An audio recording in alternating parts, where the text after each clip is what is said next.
Asthma is a chronic long-term lung disease that inflames and narrows the airways.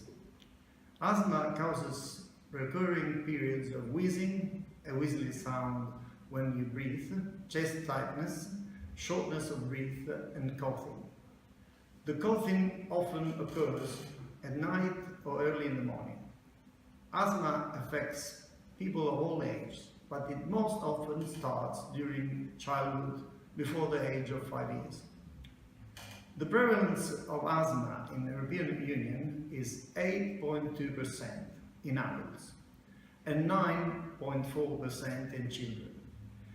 Asthma is the most common chronic disease of childhood. Many things can cause asthma, including allergens, as mold, pollen, animals, irritants, as cigarette smokes, air pollution, medicines such as aspirin or other non-steroidal anti-inflammatory drugs, and non-selective beta blockers, sulfites in foods and drinks, weather, cold air, change in weather, exercise, infection such as flu and common cold. Asthma is no cure. Even when you feel fine, you still have the disease, and it can flare up at any time.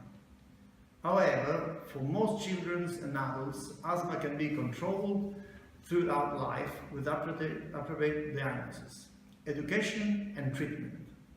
They have few, if any, symptoms. They can live normal, active lives and sleep through the night without interruption for asthma.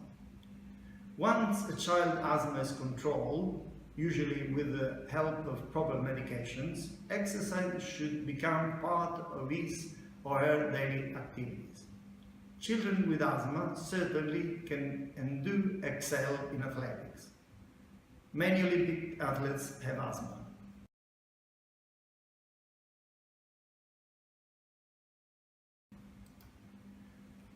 If an asthma action plan instructs the child to take medicine before exercising, remind the child to do so. This may include short-acting and long-acting medicines. Short-acting or quick relief medicines are taken 10 to 15 minutes before exercise. Can help you up to 4 hours.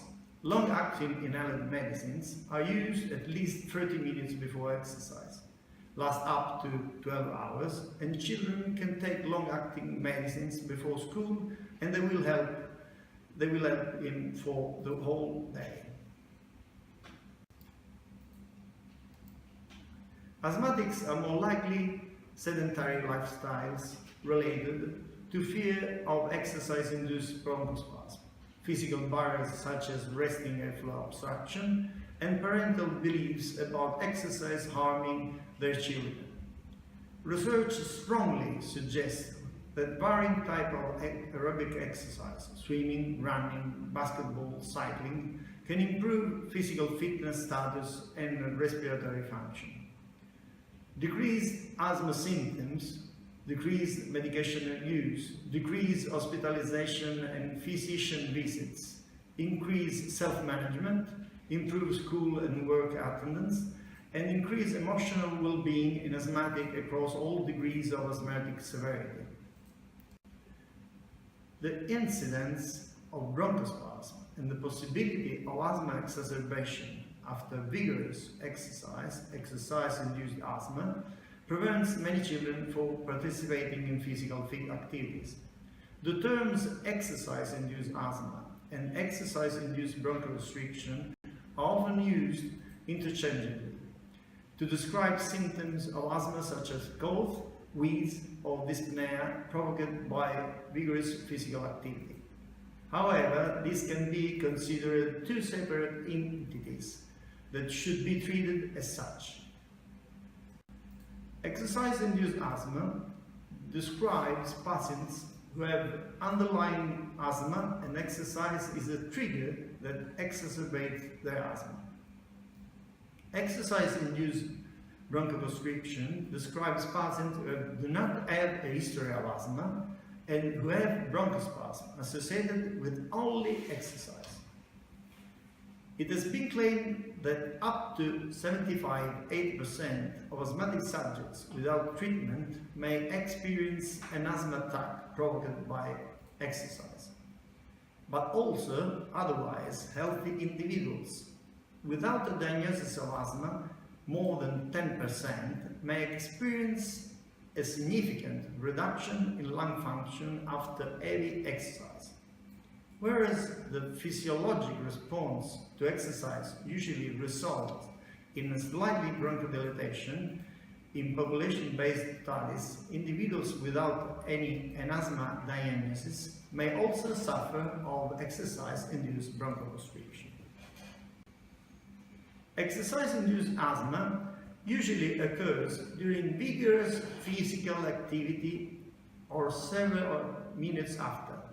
Research reached its peak 5 to 10 minutes after cessation of activity and resolves in another 20 to 30 minutes. Because of the previously stated concerns regarding the differentiation between exercise-induced bronchoconstriction and exercise-induced asthma, it is difficult to ascertain how many adults are affected by exercise-induced bronchoconstriction. Current literature suggests that the prevalence of exercise-induced bronchoconstriction is higher in elite athletes than in general population, with a reported prevalence of up to 22.8% in summer sports and even higher, up to 54.8% in winter sports, and that it occurs equally between sexes at any age. Exercise-induced bronchoconstriction can be detected in 41 of people with a history of allergic rhinitis. A minimum of 5–8 minutes continuous high-intensity effort is required to develop an exercise-induced bronchoconstrictive response. Exercise-induced bronchoconstriction is usually observed 2–10 minutes after heavy exercise, and not during maximum exercise intensity. Exercise challenge tests performed in laboratory, treadmill or ergometer-based tests, or field setting are effective methods for diagnosing exercise-induced bronchoconstriction or exercise-induced asthma, but may result in false negatives if the exercise stimulus is not intense enough. Spirometry should initially be done at rest, then after exercising, to establish baseline and comparison tests. The suggested exercise challenge should be performed for 8 minutes. Testing conditions should allow the athlete to reach over 90% of peak heart rate at 2 minutes and maintain this level for another 6 minutes. These parameters allow most athletes to achieve an adequate associated ventilation rate, over 85% maximum voluntary ventilation. Maximum voluntary ventilation is the maximum volume of gas that a person can inhale or exhale by voluntary effort per minute by breathing as quickly and deeply as possible. For highly fit or elite athletes, peak heart rates closer to 25% may be required. The response to the exercise challenge is considered positive when there is a decrease in forced expiratory volume of 10% or more compared to baseline. The post-exercise FeEL should be done immediately after exercise. Some experts recommend post-exercise spirometry at 5, 10, 15 and 30 minutes. The International Olympic Committee recommends that FeEL be measured at least 3 minutes after the challenge, and it accepts a 10 decline in FeEL as an indication for a better to IEMEST. The results should be sustained over 5 minutes to be consistent with exercise-induced bronchoconstriction. Asthma is well controlled if you have symptoms of no more than 2 days a week, and these symptoms don't wake you from sleep more than 1 or 2 nights a month. You can do all your normal activities. You can take quick relief medicines no more than 2 days a week. You have no more than 1 asthma attack a year that requires you to take corticosteroids by mouth. Your peak flow doesn't drop below 80% of your personal best number. Use a peak flow meter. The small handheld device shows how well air moves out of your lungs. You blow into the device and it gives you a score, or peak flow number. Your score shows how well your lungs are working at the time of the test. What should most people with asthma be able to do? Be active without having asthma symptoms. This includes participating in physical activity and sports. Sleep through the night without having asthma symptoms. Prevent asthma episodes. Have the best possible lung function. Good peak flow number. Almost every child and adult with asthma can benefit from sports and physical activity. Also, asthma should not prevent young athletes from enjoying a full athletic career.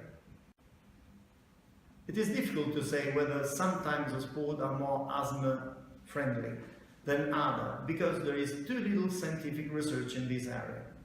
People with asthma who do outdoor sports need to be aware that cold and dry air is more likely to trigger exercise-induced asthma. This is one of the main reasons why asthma attacks are more common during, for example, winter sports than when swimming, where the air is warm and moist. Whatever type of sport you do, it is a good idea to increase intensity step by step, starting slowly and warming up properly before strenuous physical activities is the right approach. If you have not been working out much, you could start out with endurance sport like walking and swimming. The main thing is that you enjoy whatever you do and it makes you feel good. Asthmatic subjects should not avoid physical exercise, since evidence is accumulating for better disease control after aerobic training. Aerobic training in mild asthma can increase fitness and measured by peak VO2 and anaerobic threshold, as well as improving the ventilatory capacity and reducing dyspnea associated with exhaustion. In asthmatic, the benefits will relate to improvements in physical fitness, general health benefits, rather than in lung function specifically. Too much aerobic exercise may be detrimental in the general population, and even more risky in the elite adults population, which shows a significant respiratory impairment associated with intense exercise. The respiratory function in elite adults might return to normal after interruption of competitive activity, but this topic needs further studies. The first thing to do to prevent exercise-induced asthma is to make sure that the asthma unrelated to exercise is well controlled. For many children, this means the regular use of long-term control medicines, inhaled corticosteroids, and use of quick relief or rescue medicines, inhaled short-acting beta-2 before exercise. Action to consider: longer warm-up and cool-down periods with light exercise and stretching. When exercising in the cold, rub and sharp or mask around the face to warm up and humidify the air. Monitor the environment for potential allergens or irritants. Increase fitness level. Exercise-induced asthma symptoms improve as fitness improves. Try a different sport or cross-training. Warning: if a child still has symptoms, even with treatment, the exercise sport should be stopped. Asthma can be life-threatening if the athlete tries to play through the symptoms. Once the symptoms are controlled, the child can return to exercise. So kids, don't let asthma take your fun away.